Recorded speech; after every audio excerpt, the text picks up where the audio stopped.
Right, this is something I've definitely talked about before. I think I've actually done 2 videos on this in the past, but I've never ever done this on a Matrix camera, so it's something I want to do for a nice quick video. And again, something I'm always having to push to people is setting up rollers correctly. You know what I mean? It's something a lot of people struggle with, and the difference it can make, it's without being cocky, I'd almost go as far to say I'll beat someone just because my rollers are better than them, or sorry, my rollers are positioned better than them.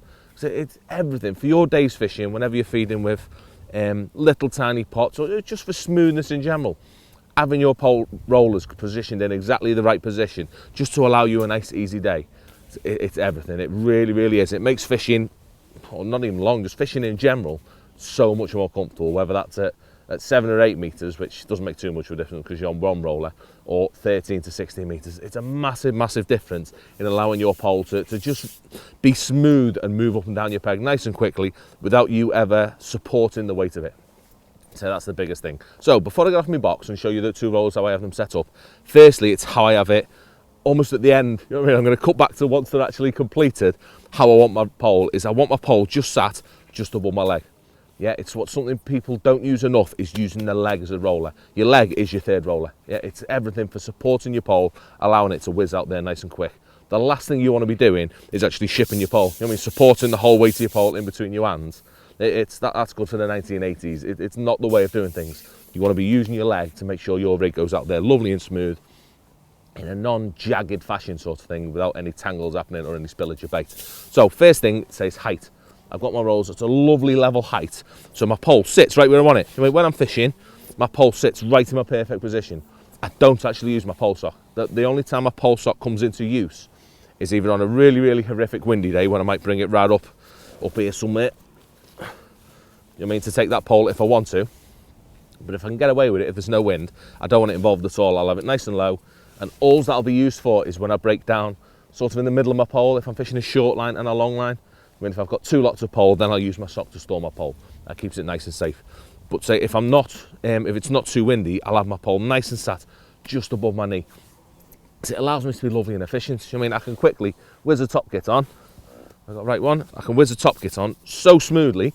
It sits right in the right place. But more so, when I start shipping, all I literally need to do is get my pole nice and ready, touch it on my leg, yeah, and push it along my leg. So it makes everything so smooth with that pot going out. You see that as long as it's balanced all nice, it never ever leaves my leg, and makes things really easy. So all the weight's on my leg all the time. I'm not jaggedly shipping in between my hands and worrying about what my rig's going to do.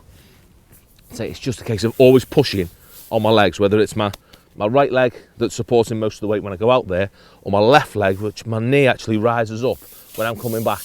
And that's what takes the weight. So it's always balancing on 2 points. It's bounced on my leg, straight onto my first roller, and then it can go all the way back, and then it's touching 3 rollers and still my leg. So it's lovely and supported all the way through, which makes it really nice for getting your rig out there, getting your bait out there, and having no accidents whatsoever. But quickly, I'm going to run back there. I'm going to show you the distances that I put my 2 rollers and a few little things to make sure everything's just right.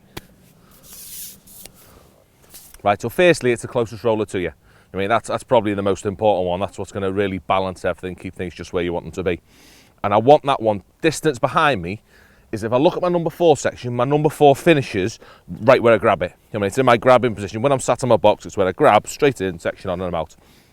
So when it's lined up with that sort of position, I want my first pole load right in the middle of my number 5 section, which is on a matrix pole to your number 5. It's 2.5 sections. You know what I mean? Whether that's whatever pole, it's 2.5 sections. As long as you've got a standard number 4 in. If you use a short 4, then it's often 3 sections.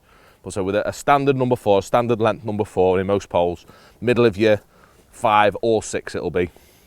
2.5 sections, that is the perfect position for it to be. That'll always make sure it's balanced just right for anything from 9 to 16 meters. Or of course you can use it shorter if you're only fishing short. Another thing worth punching out is I'll always for my first pole roller, or the first one I get to, really I always want to roller with a middle joist in. So a middle joist just distributes the load right in the centre, no matter what way the wind's doing. So what I want to do is have a look today, and if I look at the lake, the wind's blowing right to left. So because of that, the wind's always blowing on this side of my pole, so it's going to keep it pressed into that central piece there. So I'll always, in this case, I go to the left-hand side as I'm looking at it. Have it on the left-hand side always keeps it pressed against this, against my middle joist. Whereas if I'd gone the other way, a bit of wind could easily push it, do you know what I mean, the other side and right to the other roller. And if the wind was this way, of course, it'd blow it away from me. So I always want to go upwind with my pole just to make sure it's right in that central piece. It also makes it easy to, when I ship back, I touch that central piece, and my pole actually touches here just as I come back, and it allows to keep it pressed against that and touched on my leg, and it makes it find the back roller really, really easy. So the last thing that I want to look at when this is on is looking down at my roller. When I look down at my pole and the roller itself, I need to make sure that's a right angle. So if that's not at 90 degrees, then you tend to find that it rotates your pole. Do you know what I mean? If it's slightly on the wonk a little bit, it'll spin your pole as you go out. So it's really important to have a look down it, make sure there's a nice right angle. So that should make everything really nice for you. So last one, let's go through that one and then we're about done. Right, so lastly is my back roller, which again, just as important as the first one. And that's positioned distance-wise, and quite simple.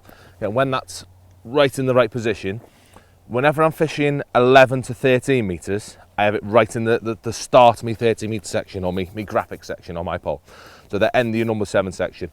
That tends to balance it all nice, 11 to 13. If I go any further, if I go to 14.5, then I go to the middle of my 30 metre section. So 14.5 to 16, you want the middle. 11 to 13, you want it at the start of your 13 metre section. That gives it a lovely, just a nice balance. So there's never a bounce. When I'm shipping out my pot, there's no little like bounce on the end as you go out. It keeps it nice, smooth, keeps everything where you want it to be. Again, if you want a nice middle bit on these, keeps it nice and central. Myself personally, I'd rather have a big one without a middle spike, just because it gives me a bigger target. I end up with a great big target. It's easy to miss, it's harder to miss as I'm whizzing back. And then the last thing that is massively, massively important with rollers for me, so it's what I've given Sean a shout in for that I want with the Matrix ones that he's well and truly fixed for me, is height options. Yeah, when it comes to buying a roller, you spend frightening amounts of money on a pole. I mean, a new section of a pole can be anything up to flipping heck, 300-400 quid with some poles on the market. The last thing you want is to be raking them sections. So spending that little bit more on a pole roller that is as versatile as possible and that it goes as high as possible. What I want when it comes to a roller is height options. Yeah, the higher my pole roller goes, the better. I mean, I want it to be able to be 6 inches off the floor or 6 foot high. If that's, I mean, that versatility could be required. You can see, just as we've got in today's case, not so much when I'm fishing, but if I were to go further, I'd end up with a big drop behind me. The last thing I want is a pole roller that's limited to 2 or 3 foot. That means that when I ship back, my pole's going to almost go behind me. Do you know what I mean? It could end up down the hill. By having a roller that I can, so in these cases, I can send these as high as I want. I mean, I can put it potentially 5-6 foot high, and it's still going to be able to support my pole nice and, level and make a nice job, and more importantly, look after them sections, because, I mean, I don't want to be getting shouted at by my boss by going home with broken sections all the time.